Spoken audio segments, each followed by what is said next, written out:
విషయంలోకి నన్ను లాగి మానసికంగా నన్ను చిత్రహింసలకు గురిచేస్తున్నారు, అందుకే నేను సూసైడ్ చేసుకుంటున్నానని చెప్పి కూడా ఆవిడ కార్ యాక్సిడెంట్ చేయడం కూడా మనం చూసాం. అది మళ్ళీ ఇప్పుడు ఎందుకు వెళ్ళారు అక్కడ శ్రీను వాళ్ళ ఇంటికి వెళ్ళడానికి కారణం ఏంటి? వెళ్ళిన తర్వాత కూడా ఆవిడ ఇంటి పై నుంచి వీడియో తీస్తున్న విజువల్స్ కూడా మనం స్క్రీన్ పైన చూస్తున్నాం. అసలు ఆ వీడియో తీయడం దీనంతా ఎలా చూడొచ్చు అంటారు రాము? అంటే వివాదాన్ని ఇంకా పెంచే విధంగానే ఆవిడ చర్యలు అనేవి కనిపిస్తున్నాయి కదా, దీనంతా ఎలా చూడొచ్చు అంటారు? కుటుంబ సభ్యులు కూడా అదే ఆరోపిస్తున్నారు. ఈవిడకి మాధురి అనే వ్యక్తి అసలు మా కుటుంబంతో సంబంధం లేని వ్యక్తి. దువ్వాడ శ్రీను అనే వ్యక్తి నా భర్త ఇంటి దగ్గర నేను ఉంటాను. మాధురి అనే వ్యక్తి కేవలం ఆయనకి అక్రమంగా అంటే ఇల్లీగల్ గా ఇంట్లోకి వచ్చి చొరబడింది. మాధురి వచ్చిన తర్వాత మా ఇద్దరి మధ్య కూడా వివాదం పెరిగింది. మాధురి అనే వ్యక్తికి సంబంధం లేని వ్యక్తి ఇంట్లోకి రావడానికి ఎక్కడ హక్కు ఉందంటే కూడా ప్రస్తుతం వాణి కూడా అదే విషయాన్ని పట్టుకుని ఇప్పుడు ఇంట్లోకి వెళ్ళడానికి ప్రయత్నం చేసింది. ఎట్టి పరిస్థితుల విధంగా చెప్పాలంటే ఈ విడాకులు వాణికి మరోవైపు దువ్వాడ శ్రీనుకి ఎట్టి పరిస్థితులు ఇంతవరకు విడాకులు అవ్వలేదు. ఇద్దరు కూడా భార్యాభర్తలే ఉన్నారు. కానీ మాధురి అనే వ్యక్తికి వేరే ఆవిడ మాధురికి ఒక స్నేహితురాలుగా చెప్పుకుంటున్నా సరే వెనక నుంచి వేరేగా అక్రమ సంబంధం కొనసాగిస్తున్నారు. ఆవిడ కూడా మంచిది కాదు, గతంలో చాలా మందికి కూడా ఆవిడ మోసం చేసిందంటూ కూడా వాణి కూడా ఆరోపిస్తున్న పరిస్థితి. ఇట్టి పరిస్థితుల్లో మాధురికి హక్కు లేదు.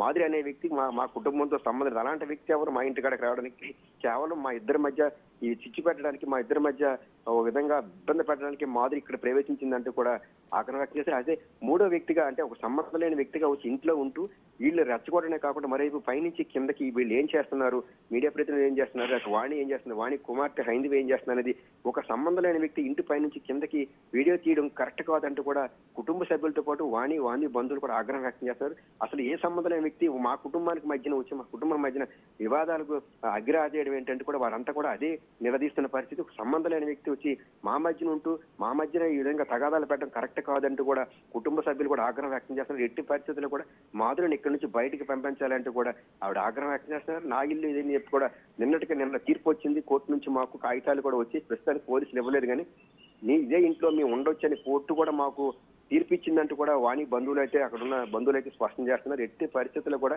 మాధురి అనే వ్యక్తిని ఇక్కడి నుంచి వెళ్ళగొట్టేంత వరకు కూడా మేము ఇక్కడే ఉంటాం. అసలు మాధురి అనే వ్యక్తి ఎవరు, అసలు ఆవిడకి ఏంటి సంబంధం, మా ఇంట్లోకి వచ్చి నా భర్త దగ్గర ఉండడానికి ఏం హక్కు ఉందంటూ కూడా వాణి ప్రస్తుతం అదే విషయాన్ని కూడా వాణి కుమార్తెతో పాటు బంధువులు తల్లిదండ్రులు కూడా అదే ఆగ్రహం వ్యక్తం చేస్తున్నారు. అసలు మాధురికి మా కుటుంబంతో సంబంధాలు ఎట్టి పరిస్థితులు ఇక్కడి నుంచి బయటికి వెళ్ళాలి, వెళ్లేంత వరకు కూడా మేము ఇక్కడి నుంచి కదిలేదు లేదంటే కూడా వాణి అయితే అక్కడే కూర్చున్నారు. లోనకి వెళ్లేందుకు ప్రయత్నం అయితే చేశారు. చాలా సేపటి నుంచి ప్రయత్నం చేస్తున్నా సరే పోలీసులు ఎట్టి పరిస్థితుల్లో లోనకి వెళ్తే గొడవలు జరుగుతాయి కాబట్టి కోర్టు నుంచి మాకు ఎటువంటి ఆదేశాలు మేము రాలేదు. కోర్టు నుంచి ఆదేశాలు వస్తే ఆ తర్వాత మేము ఆలోచిస్తామని పోలీసులు అయితే వాణికి చెప్తున్నారు. లేదు మాకు ఆర్డర్స్ వచ్చాయి, నేను లోన్ ఉండొచ్చని వాణి కూడా పోలీసులకు స్పష్టం చేస్తున్నారు. ప్రస్తుతం అయితే మాత్రం అక్కడ దువ్వాడ శ్రీను వద్ద మాత్రం అయితే కొద్దిగా ఉద్రిక్త వాతావరణం అయితే నెలకొంది రత్న.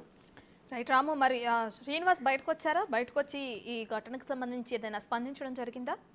శ్రీనివాస్ ఆ రోజు రాత్రి ఏదైతే ఎప్పుడైతే వాణి కుమార్తె మీద దాడికి వెళ్ళాడో ఆ తర్వాత ఒక రోజు ప్రెస్ మీట్ లో ఆయన మాట్లాడాడు.